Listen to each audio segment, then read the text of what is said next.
Alright, I'm Jeremy. This is Daniel. We're gonna argue about the stupid shit now. Yeah, this is our first podcast, so get ready. Today we're gonna argue about women and whether or not they're horrible people. Daniel says they're not. I would say more so in the aspects of relationships and how they apply on a person-to-person basis. I think Jeremy's leaning more toward a cultural or a societal overview of how people treat each other. Yeah, I'm not saying it's biological. Maybe it's cultural. I'm just saying on the whole, as it is, at least in Western society right now, women are kind of fucked up, and I have some statistics to prove it. All right, let's hear them. All right. First off, I just want to initiate that in divorce, women initiate nearly 70% of them. Which you might say, yeah, that just because the dude's fucked up and they want to get out. But you can also see relationships are more likely to last for gay couples as lesbian couples. From this article from the Independent .uk, lesbian couples twice as likely as gay men to end civil partnerships as divorces. Um,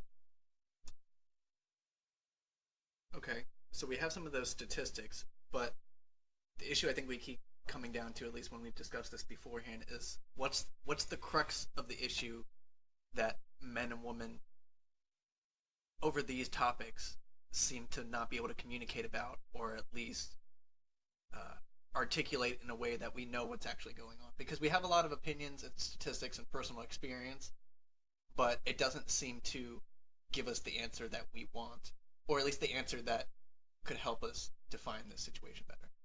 well, I would tend to say it's not a communication issue. I tend to say most relationships don't work out. From the pattern I've seen, which is anecdotal, so I'm not going to lie on too heavily, but it seems like most relationships are men give a lot, women take a lot. Um, you see this in men being like the workers, usually conflicts, even if they're initially. Um, Yeah, I agree with that. Um, Definitely up to this point, and even now in today's society, but there's definitely a radical shift, would you say, more toward um, in the labor force and just the way families dynamics are raised now, where most parents now have full-time jobs, both of them, and they're having those times out of the home and stuff, where it's more of a I wouldn't say necessarily balanced footing, but there's definitely a lot more give and take than say in the 1950s when mom was home, she was there raising the kids, taking them to school, cook dinner, ran errands, while the dad just put in his 9 to 5. oh yeah, that's definitely different. If they're both working full-time jobs that are actual full-time jobs, Contributing. Yeah. like say you had a woman working in like a job that was like NSA, like a real job, and the dude was off doing some kind of artsy shit, making like minimum wage. She's really holding down the house. In no way is his labor equal to hers. But Exactly. that example is kind of the opposite of what most are. Usually the dude's holding down a real job, the woman Exactly. gets to do what she wants. Yeah, or the way it's set up is that yeah, exactly. The man does the job because he has to, and the woman does what she wants or what how it was set up. So she has the kids, she does her shopping, she does whatever makes her more happy, rather than more of a fulfillment or work-based issue. Yeah. Okay. Usually that kind of thing happens, and then you also have a huge problem with in Western countries, divorce courts heavily favor women. The amount of times they get custody over men is Great. insane, and unless you can just downright prove that your partner's cheating, Or you abusive, get yeah. split 50-50. And if the guy is the one mainly bringing in all that money and everything, that's a huge problem. And with alimony and child support as well, it awards the person who contributed less to the marriage. You can even get locked up if you not, um, pay that child support or alimony time away at your So, partner's discretion. what a like a hypothetical way to remedy that situation is that if would you vote against or for somebody if they're cheating on somebody else to be that's a reason why they get X amount of money or X or 50-50 in a marriage, or would you take that out and say if somebody wants to initiate it just in the like a regular relationship that at any time each person has the right to initiate the end of it? Ideally, I think you should only get married if you're having children.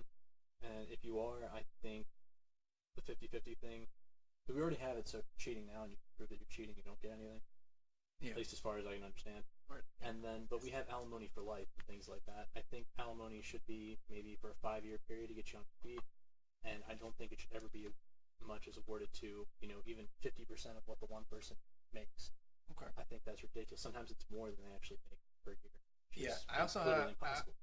along the lines of that, I have an example from my personal life that so my dad was in the Navy and he put in his 25 plus years and he gets retirement. He gets $4,000 a month basically from the Navy, and that when he dies, my mom, because she's married to him, gets half of it or something akin to that. She gets a portion of it just because of association. Okay? Yeah. And this a lot of the same things with Social Security and stuff. That's a little bit different, but that for that reason, or even insurance and stuff, health insurance, that it's forced off that one person. And I feel like while it obviously, I mean, that person didn't do anything necessarily to earn it, rather than be with a specific person and be married to them, that um, it actually forces the person who gets those benefits to be less self-reliant. And if they don't have those jobs, if they don't have that sense of self, or if they don't have that productivity for themselves, I think it actually puts them in a really bad place. Yeah, yeah, they just become completely reliant on the partner and entitled to what they have, which, And they don't know really how to fend for themselves. yeah, I agree 100%. I think that's something we should really work to eliminate.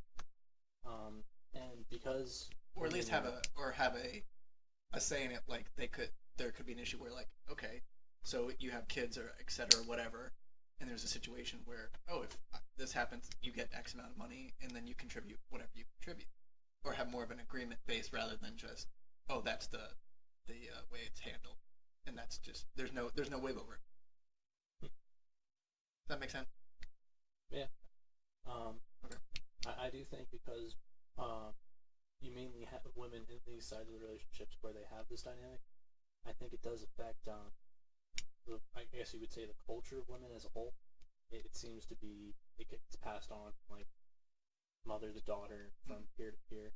And it seems like there's a more, instead of like, working in the opposite direction where things are more even, it seems like things are getting worse. How so? Um, well, I'd say if you go back 50 years, yeah, things were a lot more. I wouldn't want to go back 50 years for anything, but Mm-hmm. you have that whole, housewife Mentality. mentality Yeah. where there's not really an entitlement there. There be more. I'm not saying this is a good thing, but they're more very appreciative, and they lock down everything in the house. Exactly. The loving Yeah, wife we waits longingly for her husband to come home yeah. and cooks dinner, and everybody's smiling and happy, and Which, all those kind of things. which, if you take that relationship dynamic and you don't make it like a sex thing, like if you have like a house husband and like a Yeah, if working you were wife able to or flip it whatever, around. I think that's okay. I don't think anyone should have to do that. I think the norm should shift more towards both work. Maybe they have maybe when they have kids to do part time, they take Take turns. maternity and paternity leave. Yeah, I think that's a better thing to move towards, but it doesn't seem like we've moved towards that. Instead, it seems like women have taken positives of the housewife thing and left out the negatives, leaving a very unequal kind of relationship. And again, not all cases, but I think this would vast majority, I would say. Yeah, and if we boil that down to more of, even if it's just a less complicated issue than just a family dynamic or parents and stuff, and more toward a relationship, I think it tends to lend itself to more of a, like you said, almost like the guy has to do something, improve, and work and work and work for something, for affection, for uh, feeling appreciated and stuff. That's like the main kind of thing where women want to be loved, men want to be appreciated more so, and how that tends to be kind of a lot of preconceived notions coming in, regardless of the actual situation itself. And I think that actually, if you start more and boil it down to that point, where people get those notions from their families and from growing up and from their initial experiences, then that's feeding into the current situation or the current climate in that regard. Yeah, people were kind of hardwired to kind of fuck this up to begin with. Yeah, you're never gonna get it right on your first try. Like everybody knows in some kind of either skewness ray or they actually know it that men are mostly shallow when it comes to women's appearances. Can't help it. It's a subconscious thing most of the time. You're attracted to who you're attracted to. Yeah, that plays, physical looks play a much bigger part in male attraction than female attraction. Initially, for sure. Yeah, well, I mean, initial is very important when it comes to stuff Oh, like of that. course. Yeah. I mean, when you hear, I don't want to justify these people. I think they're fucked up, but men who like cheat on their wives and have like a second family. a lot of the time they'll say, oh, she gained some weight, didn't like how she looked, and I think what we kind of miss is on the other side of that dynamic. There was this documentary, The Science of Sex Appeal, where they took around these pictures of men to show random women on the streets and asked for rate. And one dude was like a supermodel. I feel like he got to give him 10. Average dude, they gave him like 5. And then like kind of ugly dude, gave him like 1. Then they flipped it around. They gave the average dude an average salary. They gave the ugly dude a 6-figure salary, and they made the attractive dude a janitor. Those numbers flipped right back around when they showed them random women on the street. Yeah, exactly, because women want that fortitude and financial and stability because they look to that as a source of strength that gets them more than just somebody who looks good. Yeah, those resources play a big thing evolutionarily, bringing up children. Yeah. So that's a big thing for women in the same way that men are. I mean, it's a shallow thing, but it's not necessarily a bad thing. Everybody's shallow to some It's almost like if you boil it down to like, would you want a kid who's ugly and smart, or a kid who is pretty and stupid? Like, my initial thing, just phrasing it like that, I guess it would depend on how you phrase it, would be like, you want the kid who's ugly and smart because he's going to be able to do more and get more. Yeah. Rather than a kid, who looks great or something, or people are attracted to him initially, but then can't really stand on his own or doesn't have a lot to offer after that. I don't know. To me, it would depend on how attractive and how stupid and how smart and how ugly. Because if it was like an average looking dude and he was super smart, I'd go for that. But at the same time, if it was like an average intelligence and the dude looked like Greek god, I mean, it's hard. Yeah. Yeah, I mean, whatever would work out best for him. But have you ever heard that question? Would you rather be ugly or be a minority? I have not. I've heard. Which would you rather be? I am neither ugly or a minority. Yeah, which would you rather? Which would you rather be though? I don't know, honestly. I don't think I could give a good answer for that. I think about it. I think minority. Because then you're attractive minority. If you're attractive, if you're you're attractive minority or an ugly white guy, which would you rather be? Because I mean, I would lean more toward the attractive probably then. Yeah. Yeah, it just I don't know. It's that's kind of off topic. Yeah, it's your initial thought, but yeah, exactly. Yeah. So it sounds like you're agreeing with me then. So you would say. Yeah, keep going. You would say that the problem in a lot of modern relationships does lie mainly on this side of things. No, and here's why. Okay. I think it's a battle of expectations, and the normal thing for you to do is not to say you want certain things or those expectations. Like, for a woman to say she wants a guy who's rich or successful or something like that, like, she can be labeled a gold digger and like a bad person for that. Or a guy who says he wants somebody who's really attractive. Oh, he's just looking at looks and stuff like that too, and he's an asshole. They call him a pig. Yeah, I know. That's what I'm saying. I'm saying is you're not allowed to say those things because you'll be demonized for them. Rather than saying, "Oh, I want this from a relationship. I want that. Can we give and take?" Yeah. Okay. Yeah. So you think that needs to be more upfront and center? Exactly. And the culture prevailing on this topic is exactly that. It's not saying what you want. It's saying what you think you're supposed to say. And I think that really paralyzes a lot of people in certain situations because they feel a certain way, but yet they're told not to act a certain way. Do you think it's good to just like I think putting those things out in the open is good, but do you think it's really a good idea to say those put them out in the open and then just say they're okay? Like at a certain point, shouldn't we put some kind of we should accept that they're there?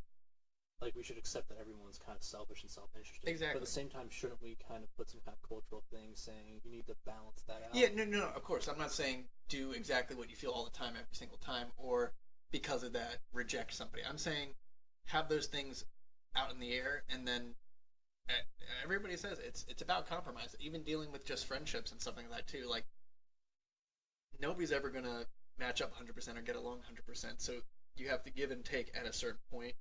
And I think the particular point where that comes at is very different for certain people. Some people are more comfortable and certain relationships work with a very different, you could even call it a balance of power.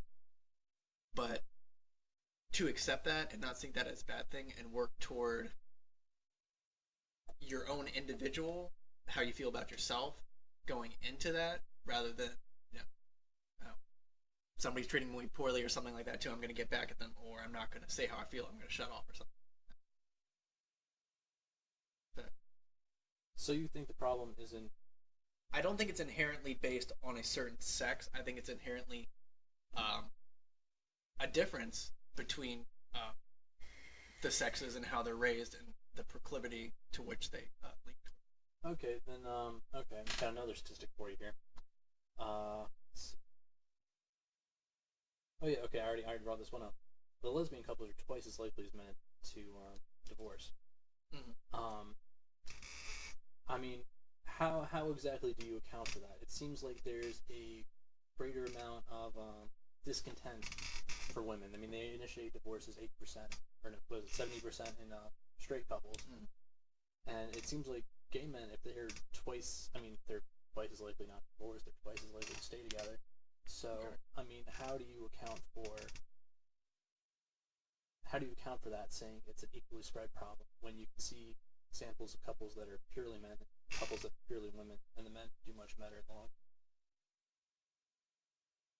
That's a good point, and I would try to harken back to those kind of setups. That those relationships are fairly new and being accepted in modern culture, Yeah. and that I think that plays a role in it, for sure. For the specific magnitude of it, I don't know exactly how that could play out in total population. And obviously, basic statistics account for percentages and stuff like that. It, like that meant people were straight, and then their success, and that meant people were gay and their success. I honestly don't have an exact answer for that necessarily, and I don't know if your point would be because they're women, and that's how it is. Not in a biological way, but I think. I mean, I imagine some of those lesbian couples work out, and I imagine those are the ones who don't go with the culture entitlement. Like, so the rest of this, the statistic is solid fact. The rest of this I'm going to pull out of my ass, and it makes sense to me. Okay. It seems to me in relationships, men are usually the stable partner. Like whoever's bringing home the bacon, and the one who can be independent without the other partner is the stable one, right? So back to my example, the Yes. dude's doing the flimsy art career, making minimum wage, and the wife's doing NSA. Mm-hmm. The wife's the stable partner in that situation. She's holding it down. Yeah, So. whoever holds it down for it, and whoever would be fine without the other one outside of divorce courts, of course. Okay. That would be the stable one. I think men are more likely to be that way. I think women are kind of signaled at a younger age, especially now that no matter how bad you kind of fuck up your life, if you fail out of school or college or whatever, you don't have They to can pick just them. marry somebody, or they can find somebody to help them out. Yeah, you can set up shop in somebody else's life. I don't think men are given that option. I mean, look at the rate of stay-at-home moms versus stay-at-home dads. Like, you're not. It's very rare to. It's easier to find a sugar daddy than a sugar mom. Exactly. Okay. And I think because of that, I think that even permeates in the lesbians. I think lesbians and gays are obviously like subsections, and they're different. Yeah, they have different backgrounds. But I think that those kind of economic things kind of echo into them, whether they are aware of it or not. I think that's why you see these rates of women divorcing. I think we all know money problems lead to divorce, and I think that, if two people come from a certain situation where they weren't privy to that stuff. Yeah. Like, for an example, even too, having a mother who never had to set up paying bills or auto pay or something like that, or pay off credit cards, or deal with the mortgage or something like that, where the dad just took care of that stuff, and then you're forced into a situation, not forced into a situation, but you find yourself in a situation where you don't have that person to rely on, then it becomes very tumultuous, and then there's a lot of breaking up from that point. Yeah, that's yeah, exactly. I think after we had the 1950 dynamic, women had to really. I think there's a lot more change that had to go on with gaining equal rights and everything. I think women haven't adjusted yet. I think they're. So would you say that it's almost like they're in like an emotional adolescence when they're still trying to find as a group? Yeah. Or even in today, or even like going through those kind of things. Like that's what you say. It kind of sounds like they're still trying to find that place in society where the guy knows that he's supposed to do this, and the guy knows that, but the female in this context or in this specific relationship or marriage is still trying to break away from that old and find something new to sit in. Yeah, I think the 1950s man carries well over to today. Like if you act exactly how you did in 1950, do it as you do now, you'll probably be okay. You're likely to find a woman who likes the housewife dynamic and like some kind of More so than the opposite very way. conservative like Christian woman probably. Interesting. Okay. But if you're a well, I guess your housewife won't exactly carrying over that model, but I don't think that many women want to. I don't think that's a favored position. So I think in trying to find something balanced out, they've I think they've kind of stumbled on themselves, which I don't think is a failing so much as it's bound to happen. But I mean, I think we have to acknowledge it. Okay. I think if dudes were in the same position women were, like we lived in some kind of role reverse society and we're coming in the same year out of the 1950s, like kind of era, I think we still be trying to figure it out. Yeah, I don't think it's a biological thing. The more I'm thinking. So okay, so I think at this point we've kind of come to somewhat of a consensus on men tend to be more clear cut in what they're supposed to do at a given level.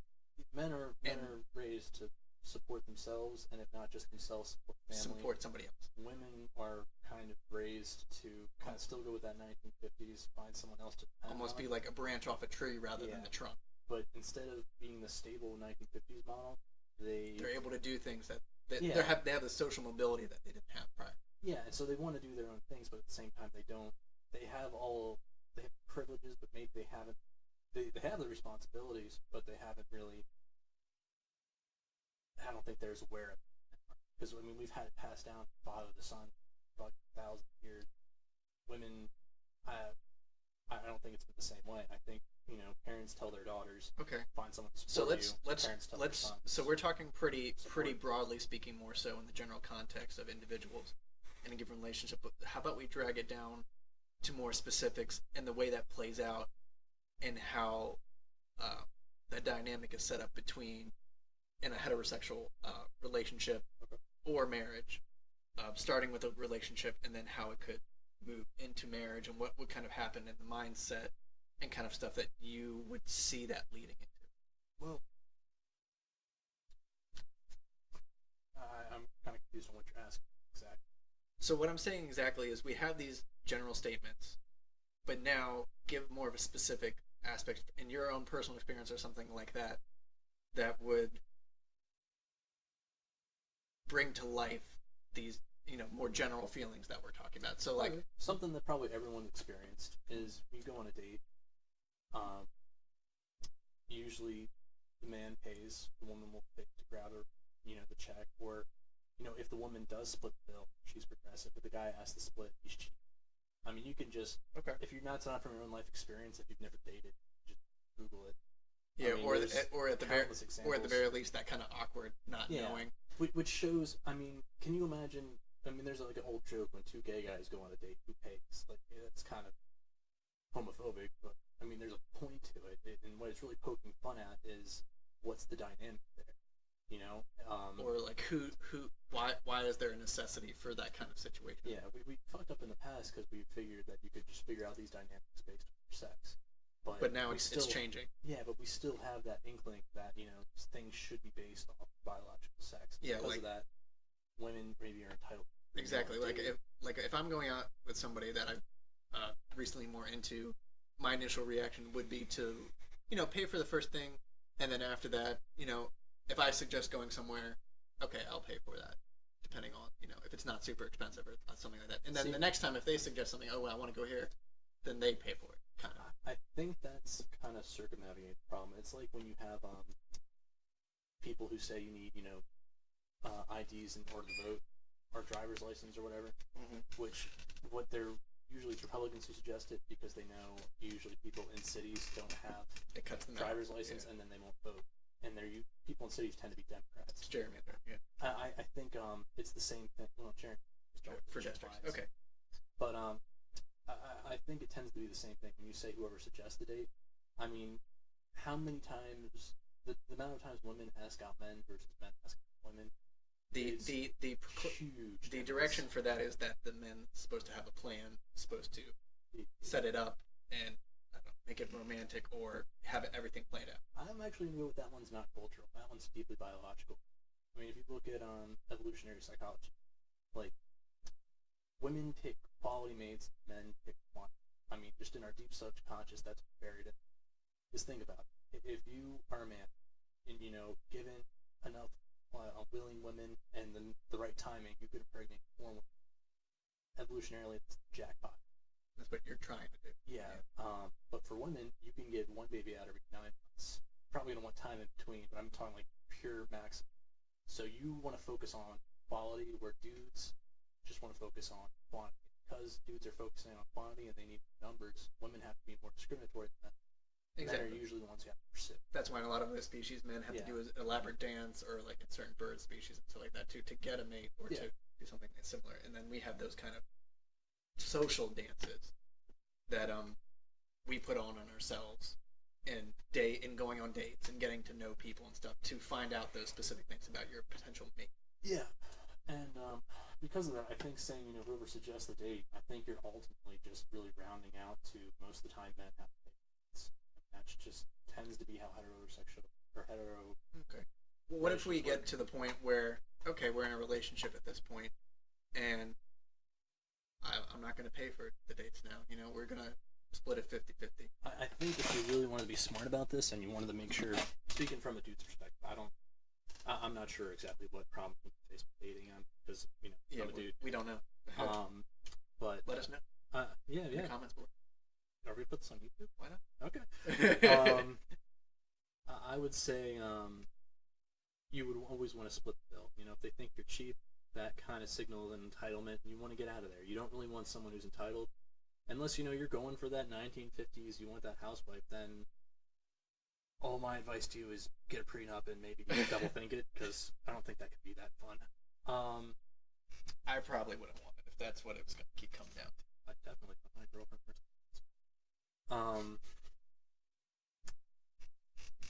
Alright. So, yeah, I just say, rules like that, I think they're just kind of ways of saying, trying to take men and women out of the sentence that describes the rule, but still have the same effect. I think really what just needs to happen is, I think we just need to give it some time. I think we just need to I think we need to kind of hold things more accountable too. But the whole culture needs to progress it really. And I think maybe we can change too. I'm not sure how that looks yet. I think we need to get a woman on this, and we got to really work some stuff out. I think that'd be pretty. Well, see, my girlfriend always argues. She hates arguing. No, let's. I mean, we should. All right, for the next one, let's find somebody that can help. Let's make a part 2, and we can work on that, and let's get another perspective. So let's get some. Michelle's probably like do we know any women? 1950s kind of housewife. Do you know any women? I mean, I know a few. Okay, yeah, same. Not many. Yeah, See, the reason we're doing a lot of this stuff is like we're working through some shit. Yeah, we just think this is fun. Michelle would probably kind of like she probably thinks like a housewife, like a 1950s housewife. I mean, she was raised very religiously, and she went to Rockbridge with us. So, then who else would we pull with? Jess is probably a little less like that. We could get Jess here. Let's do that. I think this is another important issue we didn't necessarily address in full, is that we're over here spouting our opinions for the most part with some facts based on either side a little bit. And I think this is the problem, that we don't know because we're not asking, we're just talking and telling. And that if we could ask or have that opportunity to communicate with the other side. I used to argue with this Beth. Yeah. And Beth. Beth was kind of stupid, but Madeline. Yeah. So I think it was a pretty good first step. Well, we were right about the 30-minute mark. I think that's pretty strong. Alright. I also just want to let you all know that all of sexual and physical child abuse, 54% of it is done by women. I had that stacked for some reason in my references. that. So what was you it? can always hold that over any women you know, or possibly might do something like that in the Oh future, yeah, I guess. and the best part of that is that was from Feminist. everydayfeminism.com. So you can't even argue with my source. Oh wow. Yeah. Pretty So cool. Interesting stuff here. So I think that's a good place to stop. This is Daniel, and this is Jeremy, the sexist old man. and we'll see you next time. All right.